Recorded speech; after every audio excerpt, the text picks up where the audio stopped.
So hey everybody, welcome. This is Intro to Meditation.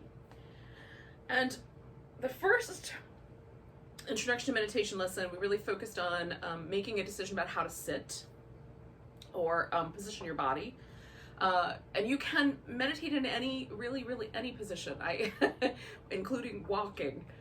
If you are paying attention to the moment that you're in, that is what we're talking about, mindfulness or meditation. So, and we might decide that mindfulness is the practice of being present in the moment, and that meditation is maybe a little bit more formal attention to that. And so setting aside a time to be mindful. So you can be mindful in your daily tasks, and you can choose to set aside a time for meditation. So with that in mind, positioning your body in a way that is going to be appropriate for you is the first step. And so we talked about that in the first lesson. And so you can either lie down or take a seat in a chair or other, like anywhere. Or you can sit like I'm sitting on a cushion on the floor. The choice is yours. And the choice is really in order to keep yourself present and awake. So for me, lying down is tricky because I tend to fall asleep. So sitting is better. And then take a few moments then and adjust yourself and get in a reasonably comfortable position. So I like to sit up on the edge of a cushion so that my hips are a little higher than my knees. That's a more comfortable position to be in. And so if there's no cushion on the planet that will make that happen for you, chairs are definitely going to be better. I love meditating and sitting in a chair. It's delightful. Or on the couch or in a beanbag or anywhere that you can get reasonably comfortable. The important bit is that we've got the spine aligned and that we can stay present and awake. All right, so part two of that then is, what are we doing? What are we paying attention to? And usually there's kind of two ways to meditate, or two basic approaches. And one is to sort of train the mind by focusing in a single point. And this is sometimes referred to as shamatha meditation or single pointed focus meditation. And there's lots of different iterations or descriptions of this. If you go through history, look at texts about this kind of practice, particularly in texts from India and the surrounding area, where talking about paying attention, and often that suggests that the breath is the object of our attention. And I'll talk about that in a moment. Often, many meditation trainings, this is where you end. This is the training, is to stay present and aware on a single point. Now, the reason to do this is to train the mind to stay present, and our minds are trained by the things that we do. And so many things in our current world especially are very distracting. So we're used to being stimulated by phones and TVs and other, whatever, the outside world. And it doesn't even, this has been a problem for thousands of years. There's been meditation training for thousands of years. So it's not just our current modern era, but it definitely makes it more challenging for us to focus on a single point. So we're going to do this kind of practice.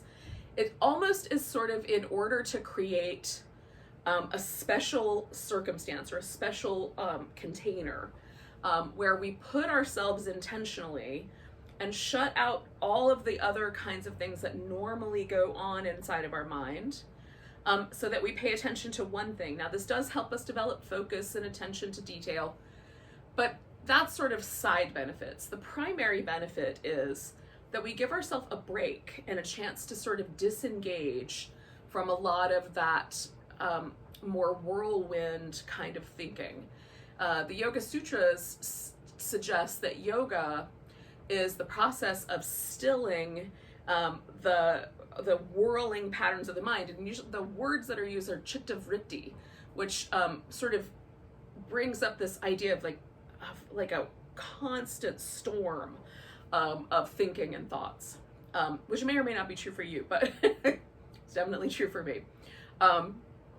So we're just giving ourselves a moment to pause and pay attention. So again, the most often used tool for that is the breath. The breath is always present. We're always breathing. If we're alive, we're breathing.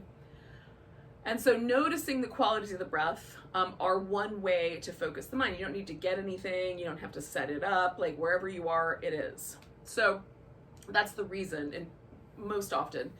Now, if you go to some ancient Hindu texts, they talk about the focusing on the breath as sort of a gateway or a pathway to enlightenment.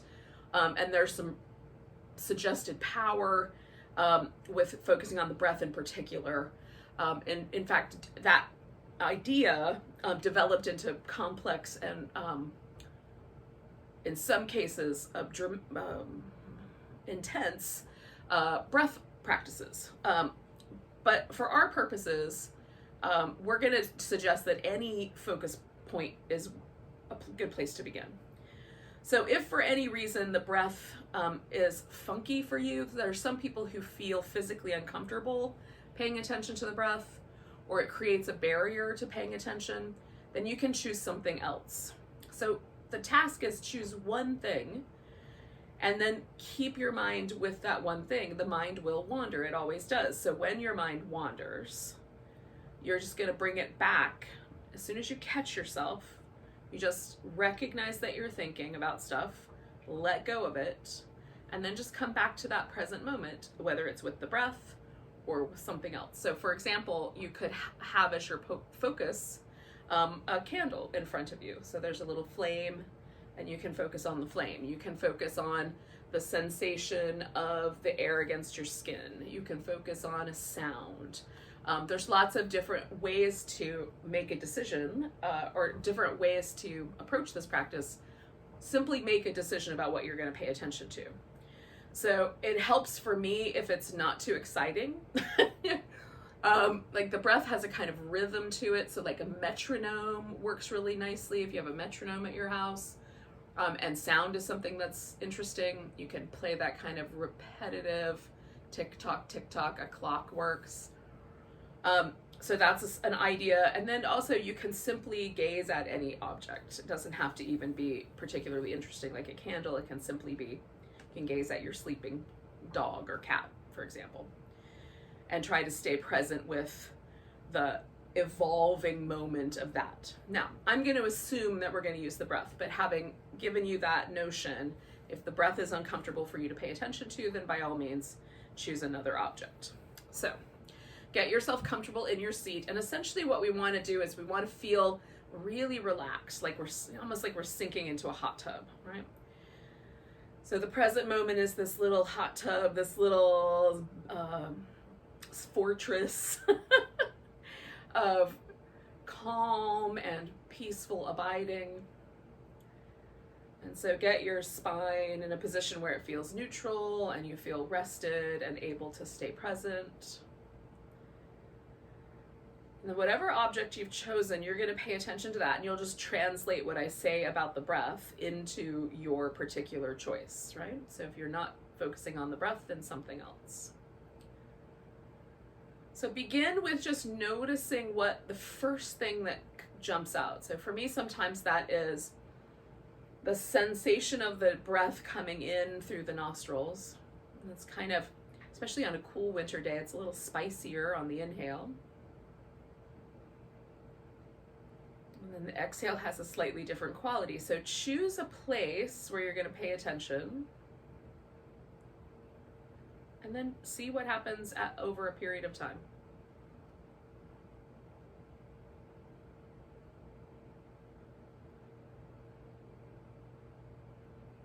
So if I stay with just this idea of paying attention right at the tips of my nostrils,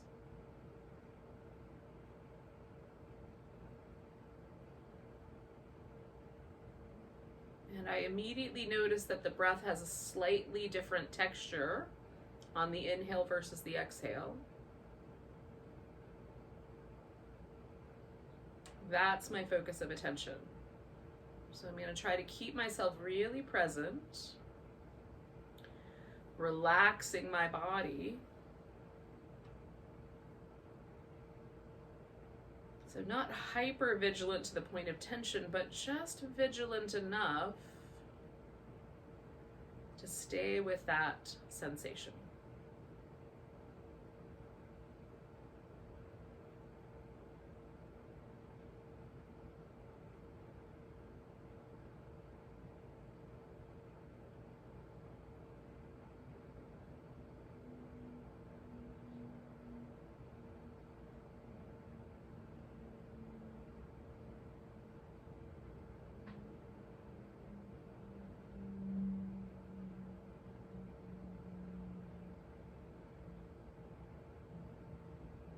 sometimes that, other things start to call my attention. So there might be some environmental distractions, animal or sound or, whatever might come up. And if I catch myself sort of going down the path of that, it's not a big deal to notice it, right? Oh, there was a sound. The big deal is if I then start to follow that with my mind. Like, why is that guy cutting grass? Why does he have to make that much noise? If I start to make up little stories, or I start asking questions, or like I start to involve myself with the sound that distracted me, then that's where it becomes problematic. So I bring my attention back to that focus of the breath right at the tips of my nostrils. So meditation is happening in the place and time and moment that we're in.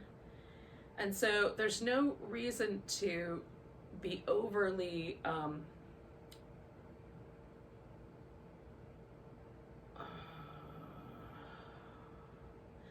disciplinarian. That may or may not be the right word.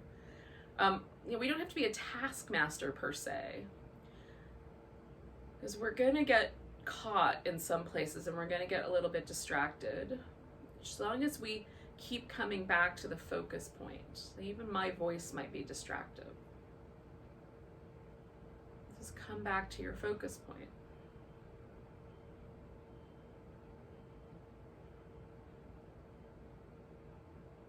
And I find it helpful to be kind and even a little bit jovial around this. Like, it's a little, like, yeah, my mind gets distracted, right? And so instead of like internally punishing myself for not doing the task, can I go, oh, that's pretty funny, like that's where my brain went today, and just come back because it's pleasant to do so.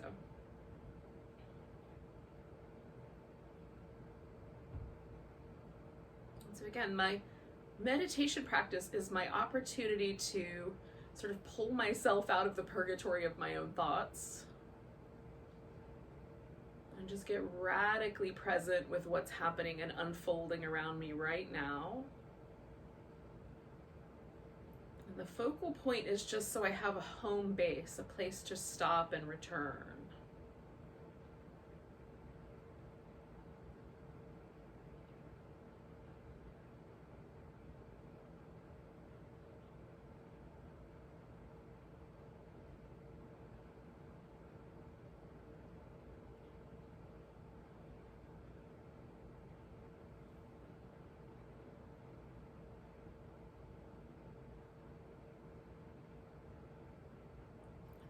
Most important components of our meditation are to stay physically relaxed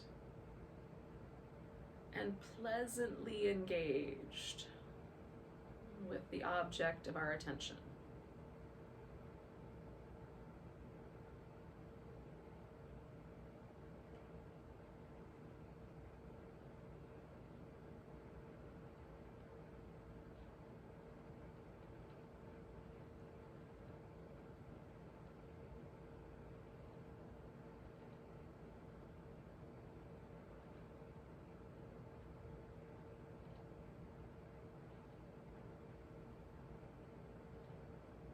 We can learn to treat our meditation practice not as a chore, but as sort of an opportunity for us to sit down and just focus on being right here in this moment without any roles or any rules or any jobs that we have to do, right? We want to try to unburden ourselves a little bit here. And this is, to quote comic books, it's like our little fortress of solitude, right? This opportunity to just be present, to slow down, to pay attention.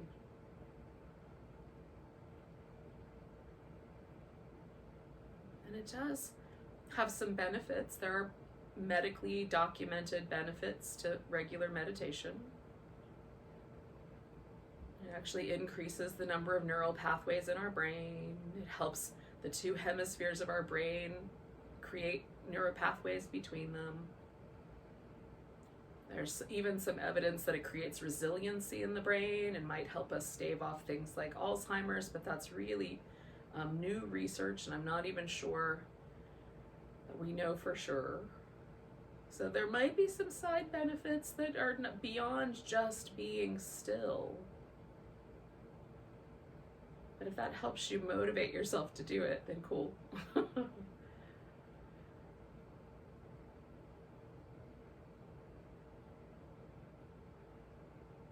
So the second lesson here again is just pick a point of focus, whatever that may be, what's comfortable for you.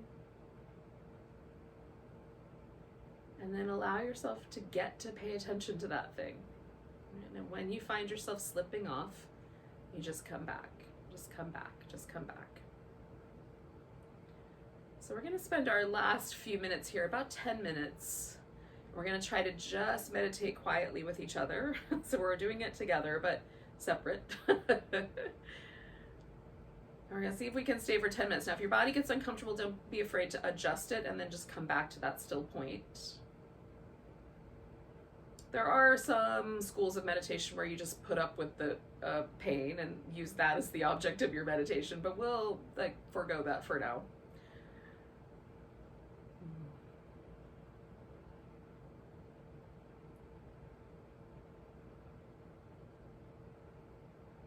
If you catch yourself going into inner stories, like little things that you tell yourself, little list making or planning or any of those little internal dialogues, just catch yourself and then, oh yeah, that's what my brain does habitually. And then come back to that point of focus. So in my case, that kind of spicy feeling of the inhale in my nostrils and then the sweet, smooth warmth of the exhale.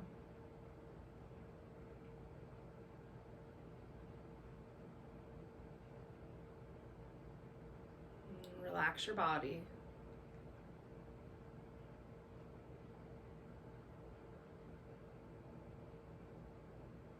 And let yourself just pay attention.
You may encounter some hindrances to your meditation.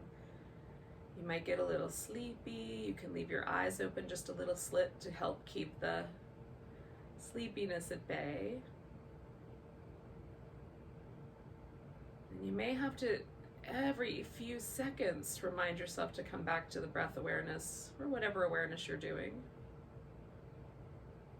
Don't get discouraged. Just stay with the practice.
may find that you can shut off the thoughts and just be in still place, but you may also find that your mind never stops. And the question becomes, can you allow that kind of constant chatter and thinking to just slip into the background, almost as if the TV were on in another room? And continually just bring yourself forward into the present. Don't worry about the fact that that's going on. Just let it go on in the background.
How many times we have to come back to our point of focus, no matter how often we find ourselves distracted, we just come back.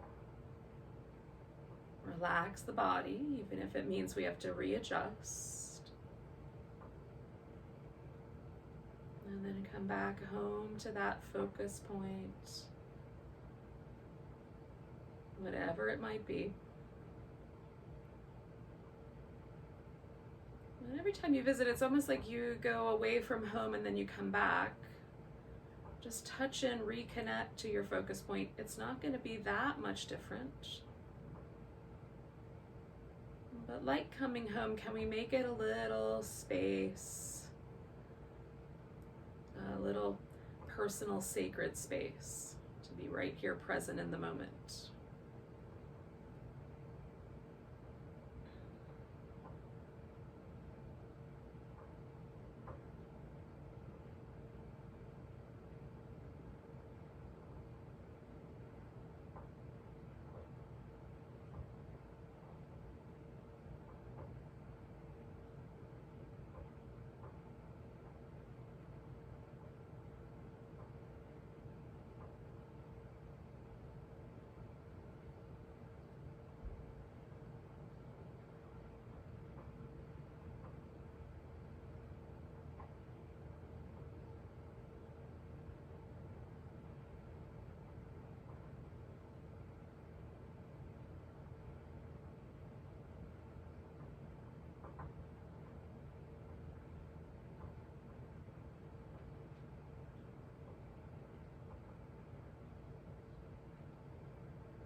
We're going to stay for about another minute, regardless of the distractions.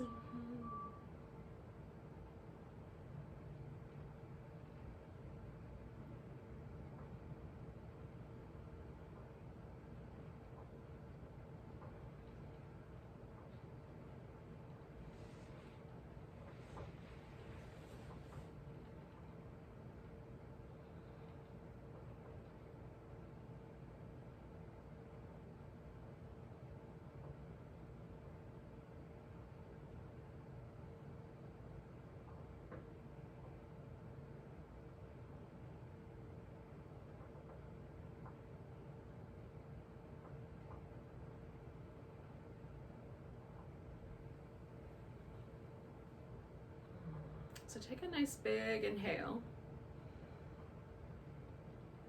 Let go with a little, and then you can let yourself, if it's physically would be more comfortable, you can let yourself stretch out. If you're, seated in a really comfortable position and that's not necessary, then no worries.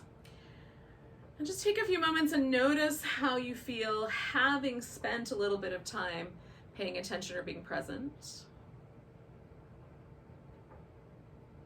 When you open your eyes back up and you look at the world around you, do you have a different sense? For me, there's always a calm. My brain can be super duper busy, and just having taken that few minutes to just intentionally bring myself back to the present moment makes it a little bit, there just is a little bit of space where I feel a little bit calmer, a little more present, a little more actually like I'm living my life instead of it kind of running me. And so that all by itself, even if it never quieted, and my mind never quiets, but that in and of itself is a benefit, right? So I've officially allowed myself to take a few moments out of my day to just be peaceful and stop all of the scripts and other things that are running. And often when I go back into my life, I have a renewed sense of creativity, or new ideas will come in.